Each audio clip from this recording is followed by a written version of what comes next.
இந்த ஐபிஎல் சீசனில் மிகப்பெரிய விவாதமாக மாறியிருக்கிறது சஞ்சு சாம்சனின் அடுத்த அணி. ராஜஸ்தான் ராயல்ஸ் தங்கள் அணியின் முக்கிய முகமாகவே சஞ்சுவை வைத்திருந்தாலும், மேலாண்மை தரப்பில் புதிய சமநிலை ஏற்படுத்தும் முயற்சியில் பிளேயர் டு பிளேயர் ஸ்வாப் பேச்சுவார்த்தை நடந்து கொண்டிருப்பதாக தகவல்கள் வெளியாகியுள்ளன.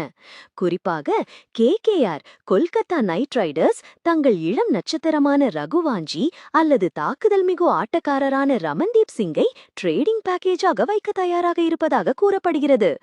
இதன் மூலம் சஞ்சுவை அவர்கள் தங்கள் பக்கம் இழுக்க நினைக்கிறார்கள். சஞ்சுவின் தாக்கம் கொண்ட ஆட்டம், அத்துடன் அவரது கேப்டன்சி திறமை கேகேஆருக்கு புதிய ஆற்றலை தரக்கூடியது. ஏற்கனவே ஸ்பின் ஆதிக்கத்துடன் பவுலிங்கில் வலிமையான கேகேஆர் விக்கெட் கீப்பர் பேட்ஸ்மேன் பிரிவில் ஒரு வல்லுநரை தேடி வந்தது. அந்த இடத்தை சஞ்சு நிச்சயமாக நிரப்புவார் என்பதில் சந்தேகமில்லை. ஆனால் இதே நேரத்தில் சென்னை சூப்பர் கிங்ஸ் தரப்பில் சிக்கலான சவாலாக மாறுகிறது. ஏற்கனவே தோனி பின்வாங்கிய நிலையில் அடுத்த தலைமுறை கேப்டன்சி யார் என்ற கேள்விக்கு தக்க பதில் தேடப்பட்டு வருகிறது.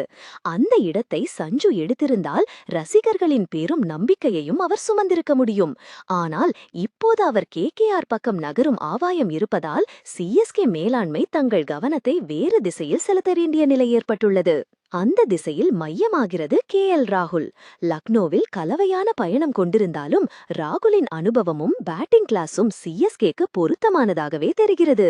குறிப்பாக ஆரம்ப ஆட்டத்தில் நிலைத்தன்மை கொண்டுவரக்கூடிய திறமை ராகுலுக்கு உண்டு. மேலும் குளிர்ந்த மனப்பாங்கு கொண்ட கேப்டன் என்ற வகையில் அவர் சிஎஸ்கே கலாச்சாரத்துடன் எளிதில் ஒன்றி போகக்கூடியவர்.